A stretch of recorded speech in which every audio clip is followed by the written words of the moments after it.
All right, everybody. Welcome back to another episode of Seminole Sidelines. It's Monday, February 20th. We hope you had a great weekend. It was an action-packed Seminole athletics 3 days, Friday, Saturday, Sunday, and it was a lot of fun. We have a lot to get to here on this show. We appreciate those of you watching on YouTube, on Twitter, and on Facebook. Please like and subscribe, retweet, and share Seminole Sidelines with your friends. This will also be available on demand via podcasts on Apple, on Spotify, iHeartRadio, everywhere else you get your favorite pods. And so we are excited to be doing this now for a couple of weeks. Things are picking up and football season's not too far away. Spring practice is just around the corner. We'll have that full coverage. We hope you're enjoying our position previews for the spring. Make sure you check out the Osceola.com for more of those. You can find a way to subscribe there as well and get all your FSU football coverage. But I think this weekend, the story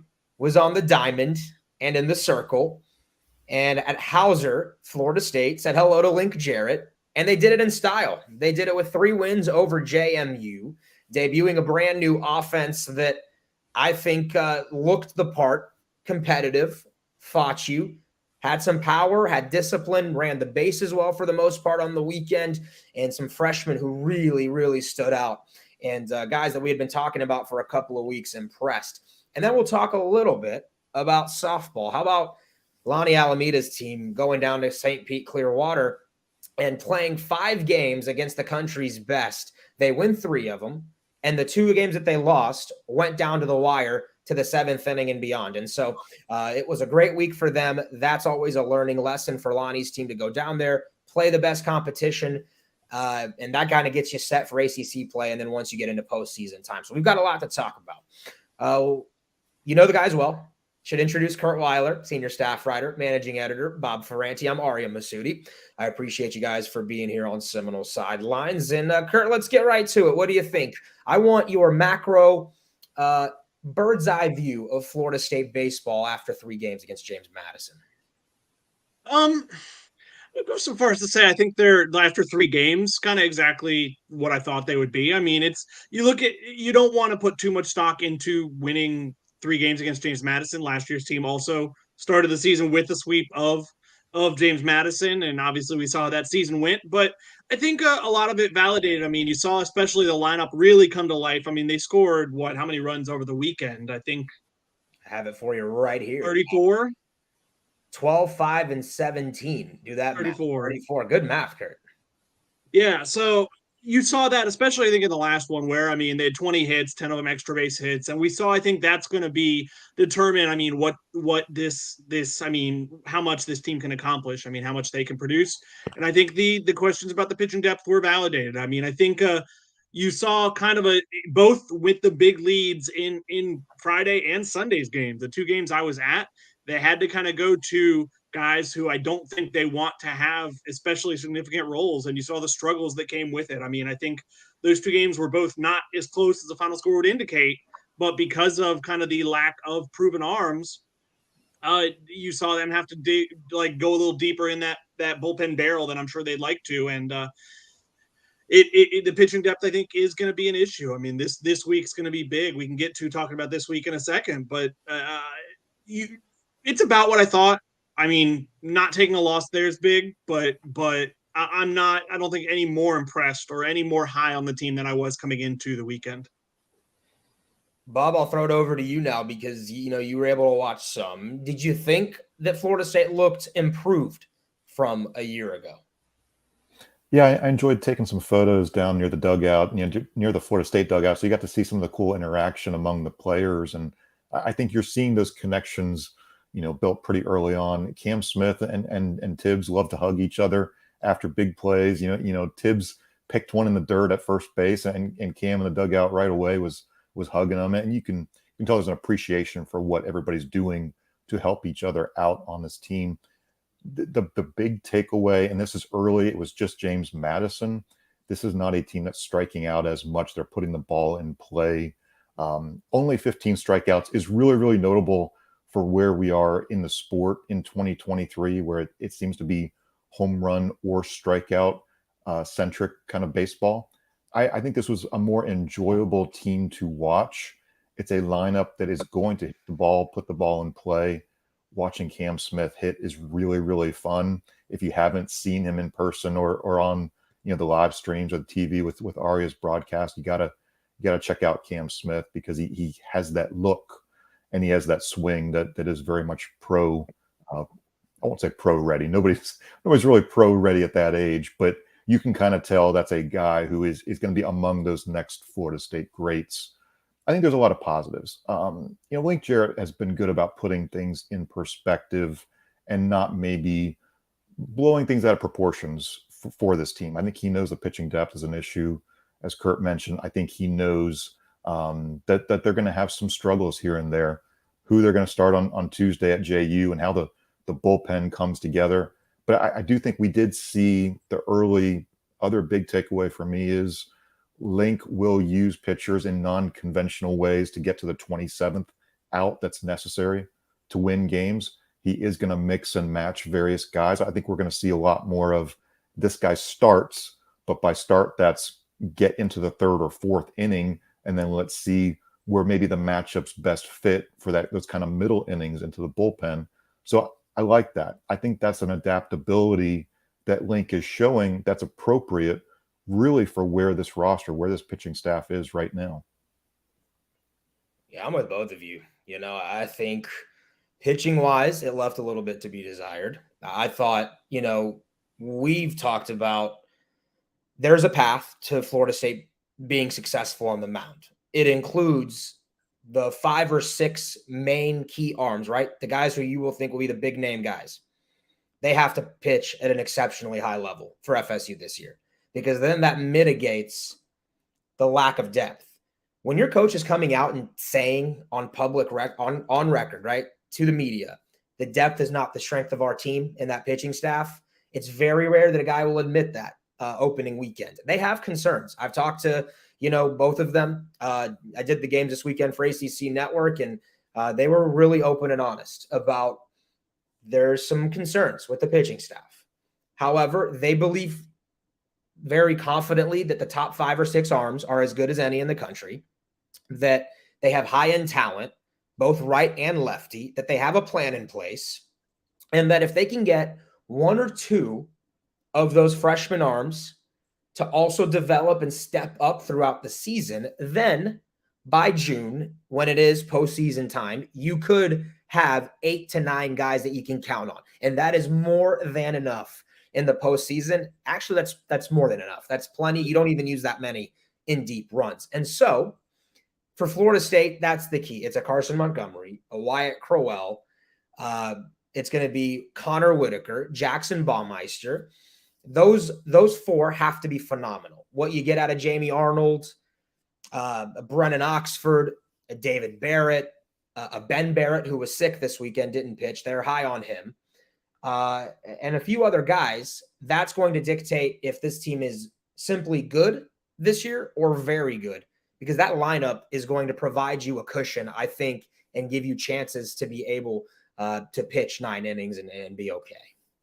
Something that didn't help them this weekend, kind of the natural progression of how baseball seasons go, is none of those pitchers were close to kind of fully stretched out. I think none of them really threw over the starters over 60 pitches. And I think Jamie Arnold got pulled around 50. I think Carson and Jamie both got pretty quick hooks, and Baumeister went the longest, and he only threw 4 innings. That will, in theory, improve. That I think the leash will get a little longer once they're a little more stretched out. I think you often see quick hooks in opening weekends just because as you're escalating pitch counts, you don't want to hurt guys. Having guys throw too many pitches is an easy way to hurt someone as they're kind of building that stamina up. So that will, I think, over the next few weeks help them. But yeah, I mean, we saw, I think, why they set up the pitching staff the way they did. I mean, I think you can make the case they may not win those Friday, Saturday games, especially both of them, if they don't have Wyatt Crowell come into that huge moment in Friday's game and kind of escape the bases loaded jam. And if you don't have Connor Whitaker come in and throw the last 5 innings of that game Saturday and protect, I mean,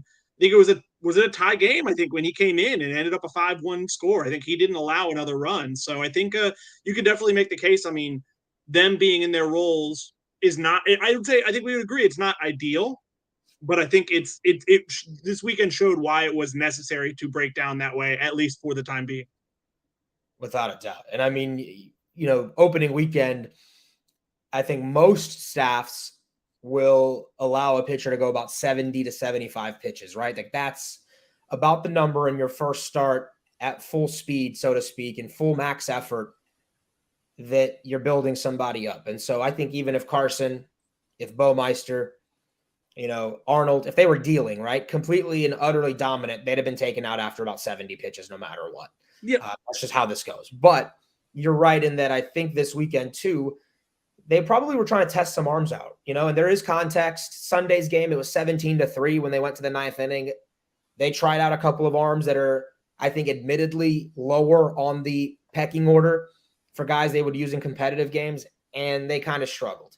That happened again, too, on Friday. Florida State was up, I think, 12-4 heading into the later innings. So it's not like FSU was awful on the mound this weekend. They weren't by any means. But, Curt, you and I talked about JMU's not the best lineup this Seminole team is going to face. That's not a team that's expected as they move into the Sun Belt from the Colonial. They were picked 10th in the Sun Belt this season. That's not someone, unless they surprise us, right? And surely they could.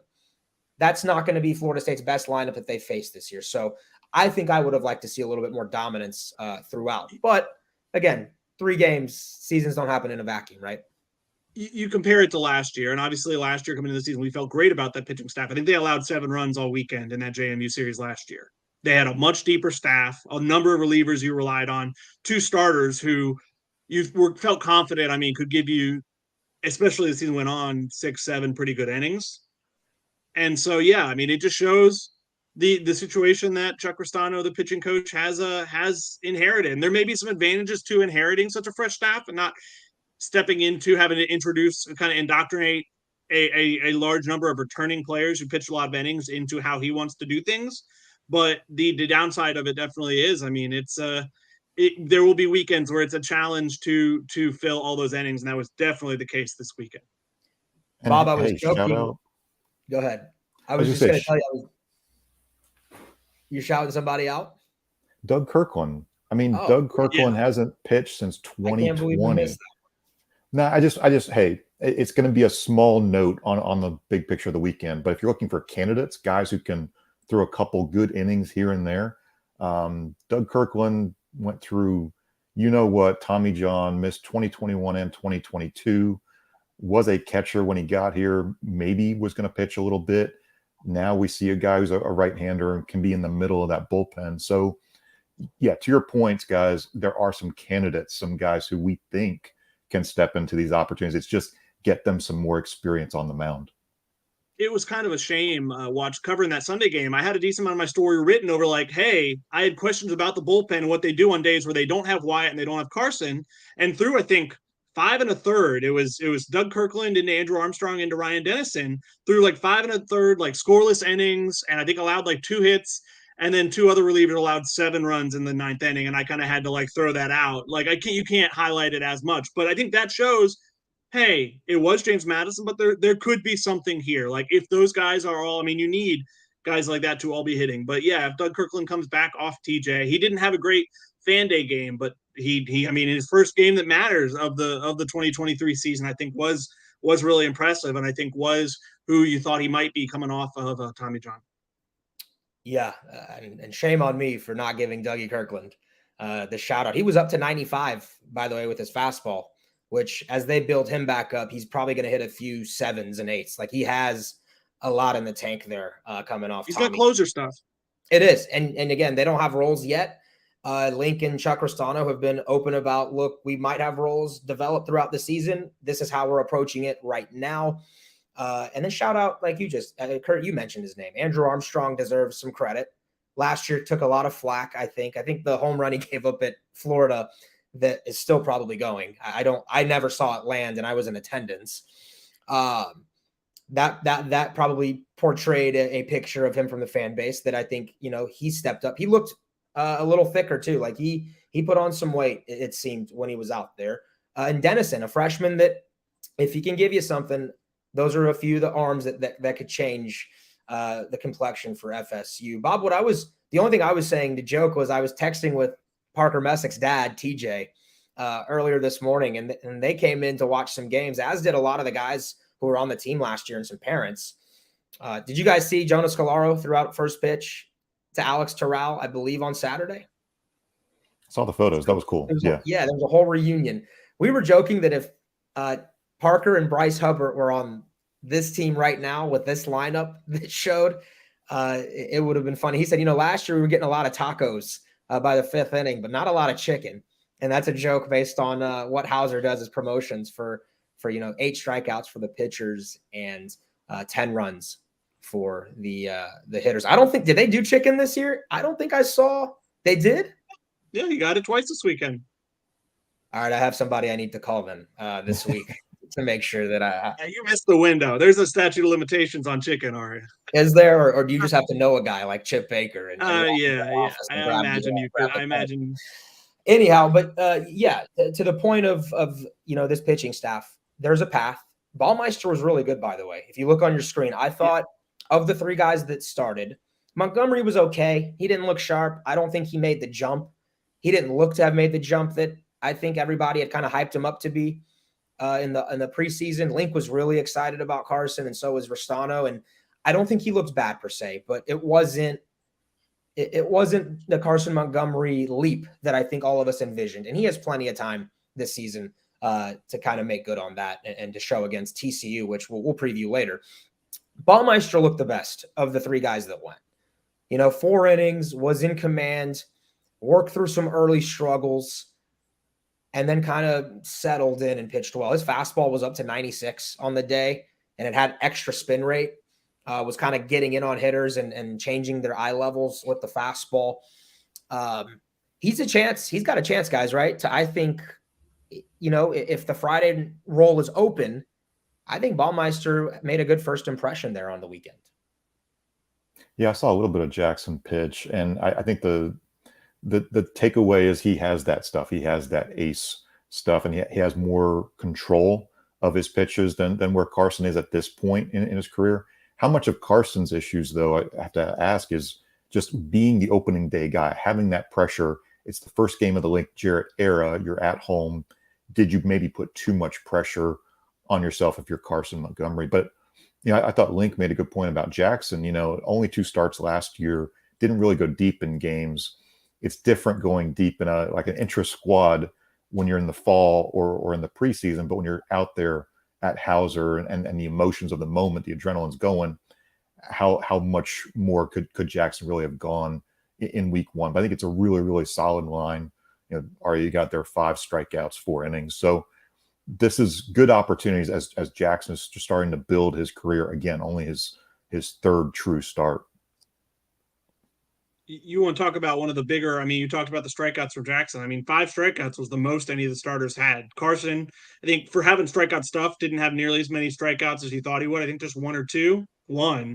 And Jamie Arnold also, he didn't make it out of the out of the 3rd inning. So I know he also didn't have a ton. So, that's going to be a drop off, and it's going to test your fielding. I think the encouraging thing about that is I think you liked a lot of what you saw in the field this weekend. I don't know if we're kind of transitioning here, but I think Cam Smith, for a guy who was a shortstop coming in, I think didn't make an error all weekend, played quite well, I thought, and made some plays, started some double plays, some hard hit balls his way. I liked what James Tibbs gave you at first base for not being a guy who played there last year. I think he made some nice plays, and I actually liked what Nander gave you at second. I think for a guy who was much maligned for how he played shortstop defensively through his time here, I think also was error free. I thought he played a good game there. It's not going to be an instant fix. Just like it's not going to be an instant fix on some of the base running issues we saw. Those were both 2 unfortunate kind of trademarks of the last 2 years of Florida State baseball, but it's not an instant fix. Like maybe it is maybe a little more at the plate, but I think you saw some promising signs. They made a few errors. Yeah, and it wasn't like it was carry on, right?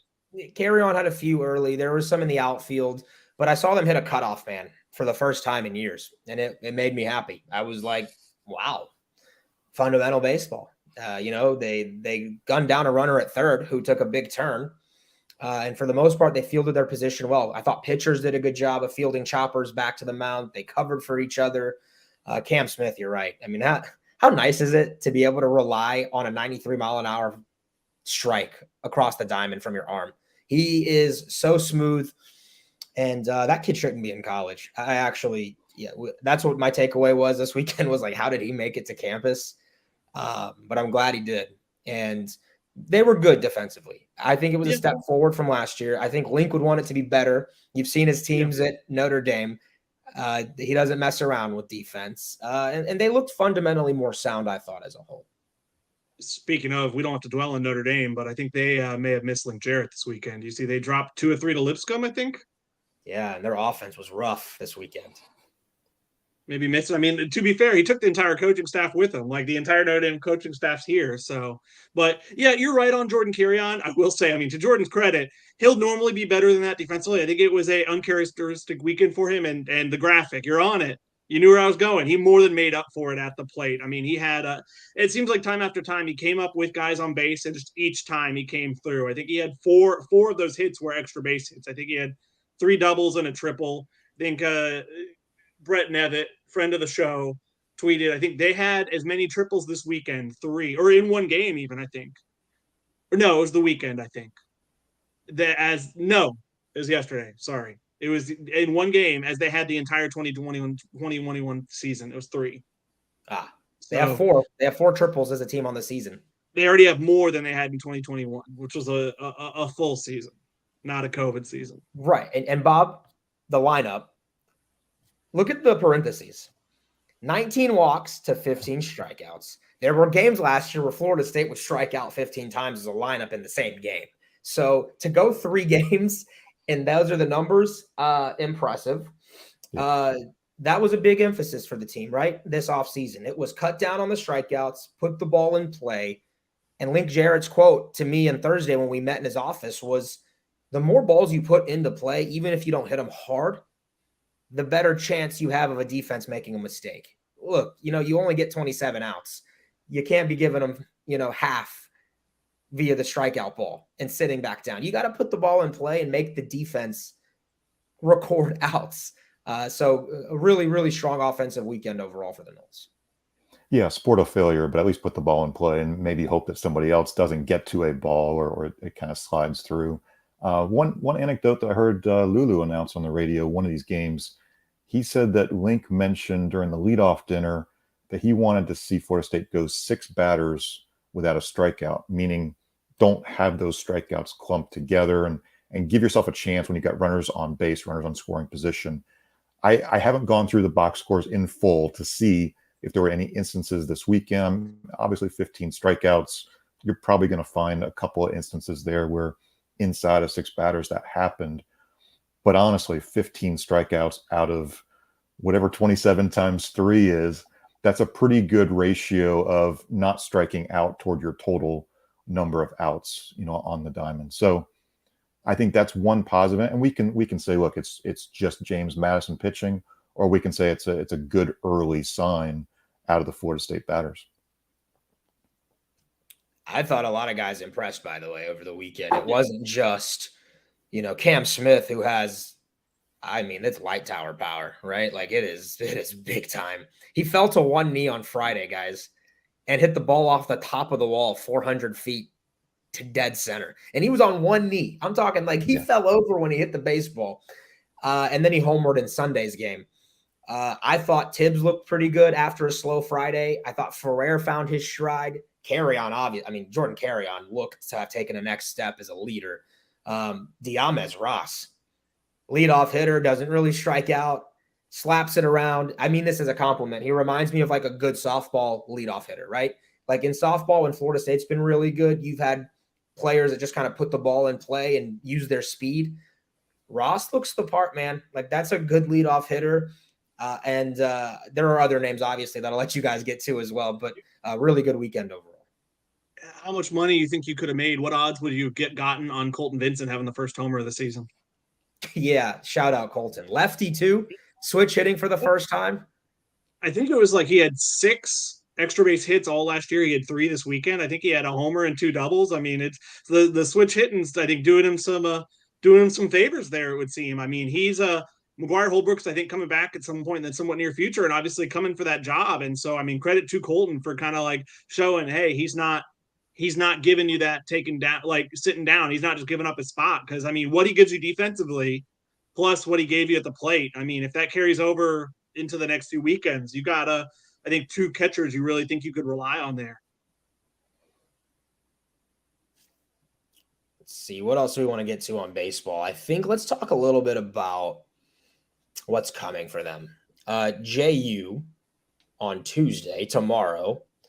That has been a major thorn in the side of Florida State over the years. Actually, let's just say that the sign of progress for Link Jarrett, the first step, is please beat JU. Just beat JU. Come on, guys. Like, I was there last year when they lost to JU at JU, and they had a frat party on the field after the game, storming of a baseball field, which I've never seen before. They've beaten Florida State in Tallahassee over the years now, over the last 5 years. They're pesky and they're good. They have a solid lineup, but the main, I think, entree of the week is FSU at TCU. We'll preview that, I think, a little bit more maybe in Friday's show before they play that night. But this is a week we're going to find out, I think, a lot about FSU and just how much improvement they've made. Yeah, I mean, TCU, you look at what their schedule was, that's a tough opener going, Vanderbilt, Arkansas, 2 wins there, Friday and Saturday, and then Missouri, a tight loss, 9, 8, and 10 innings on Sunday. I mean, shout out because TCU is going to, the escalation in competition is going to hit right away. I mean, we've talked about this a little bit throughout the offseason.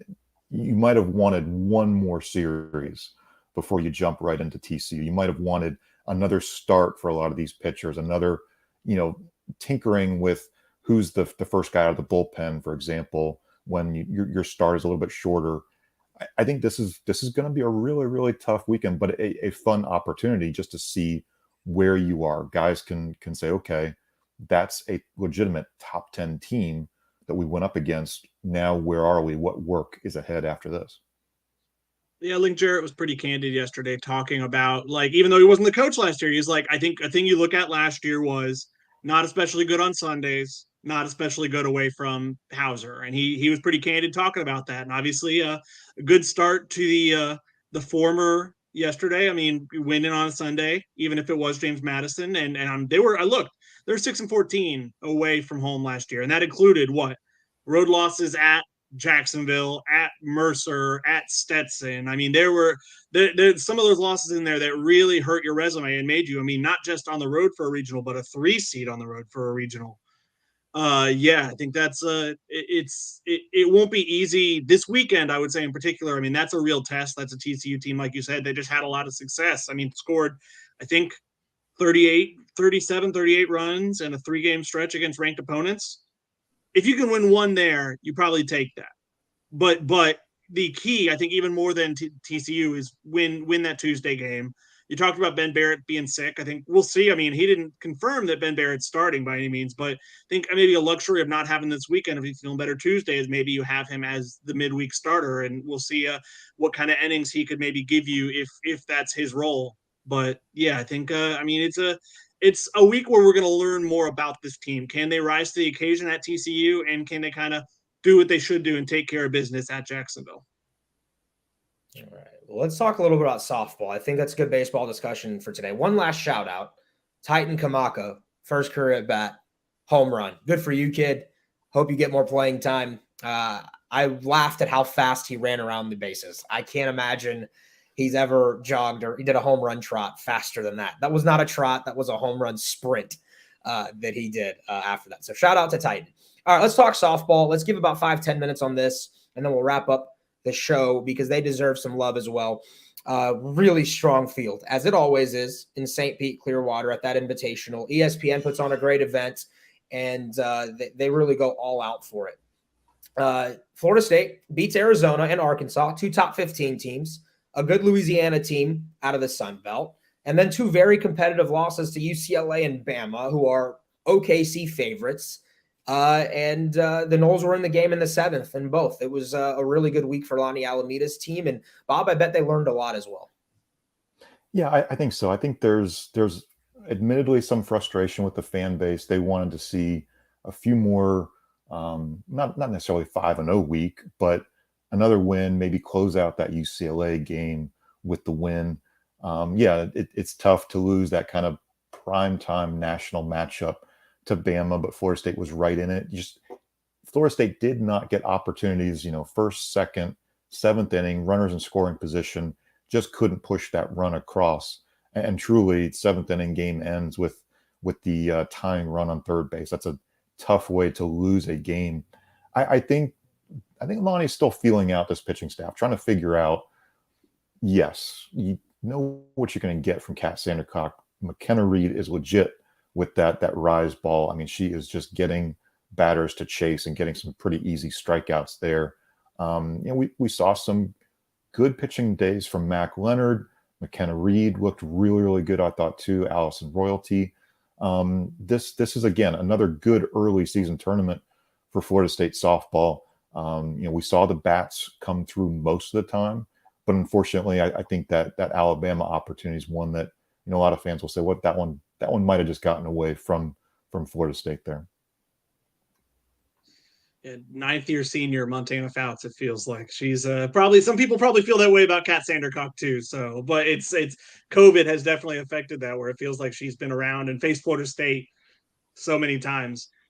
I think you talked about. I mean, I think fans care more about, Lonnie Alameda cares about winning, but I think she views this as more something to build towards winning in the long term instead of winning this weekend. I think winning all 5 of those games will be great for your resume, but even just playing all 5 of those games is great for your resume for a team like Florida State that's going to be in that conversation at the end of the year. And like you said, I mean, she's always going to throw so many pitchers out there and use a bunch of different hitters and really rely on the depth of the roster that she has assembled. And I think that's going to be frustrating to fans some fans may rather she just ride Kat Sandercock in a lot of those games. And that's just not how she's going to do things. But like you said, I mean, 3 wins and 2 competitive losses. I think you're encouraged by what you saw. I mean, it's I'm sure a little frustrating. I'm sure for the team as well to come that close. I mean, to be leading against UCLA and to come up, I mean, 1 base short of tying that Alabama game. But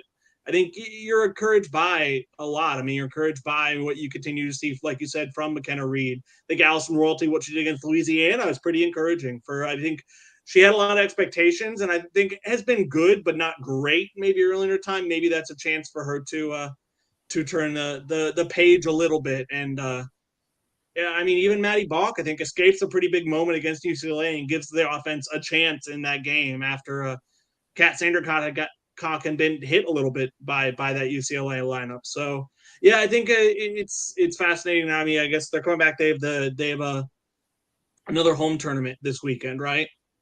It's weird. They're kind of like the only sports team at home this weekend for FSU. A lot of people on the road. It's kind of a in-person weekend, I guess, except for them. Yeah, I think, when you look at this Florida State softball team, and Curt, you alluded to it, and Bob, you've covered them for a while, so you know this too. They are always looking ahead to the late portion of the year. That's what Lonnie's always been about. For the longest time, it was because the ACC didn't really provide you those opportunities to find out about your roster throughout the middle of conference play. That's changed over the last 2 or 3 seasons, a credit to the league. But Lonnie Alameda made it an emphasis to, play good teams consistently. And Florida State will do that later when they go play Okie State and Oklahoma out in the Midwest, and they'll go on the road for that.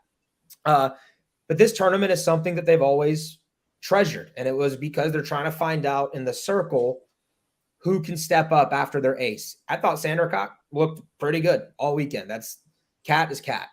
Mac Leonard, Allison Royalty, Dubois, I think they're still waiting on to kind of give them a little bit more consistently. She was a big-time pitcher, in the mid-major level before she came to Tallahassee. And McKenna Reed.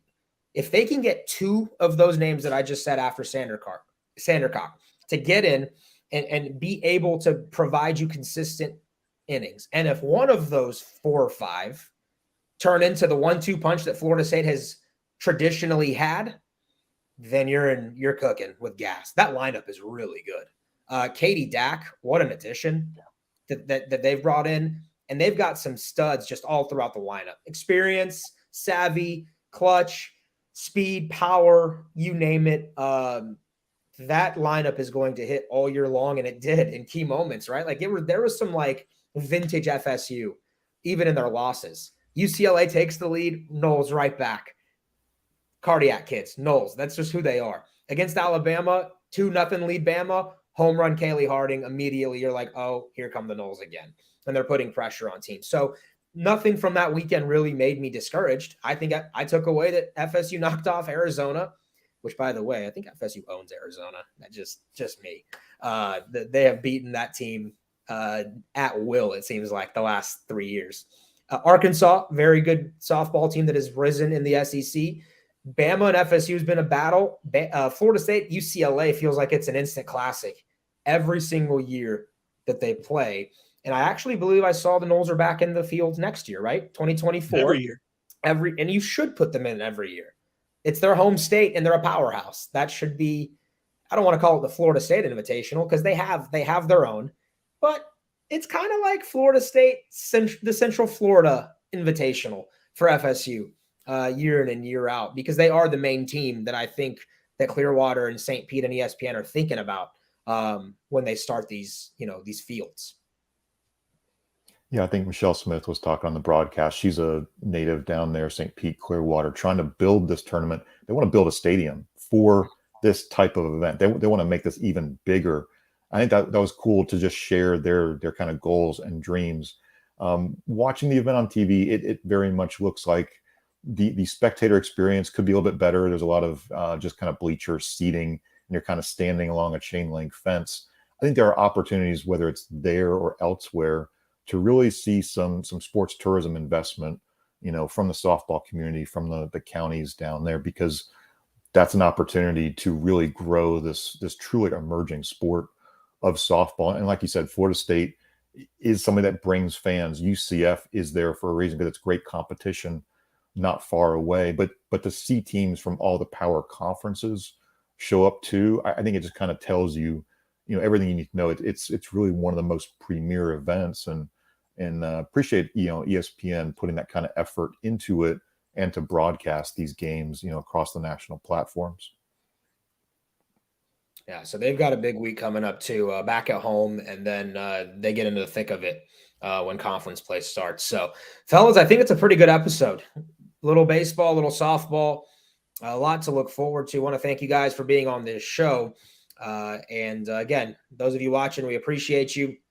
And those of you who want to watch this live, you're watching it live. If you want to watch the video, it is on Twitter, YouTube, and Facebook for you to be able to go back and watch us. And if you want to listen to it on demand, we are on Apple, Spotify, iHeartRadio, Google Pods, wherever you can think of. So make sure you subscribe to the Osceola.com, share Seminole Sidelines with your friends. We'll be back Wednesday, 12:30, right back on all the social medias. And so until we talk again, that's Curt Weiler and Bob Ferrante. I'm Ariya Massoudi, and this has been Seminole Sidelines.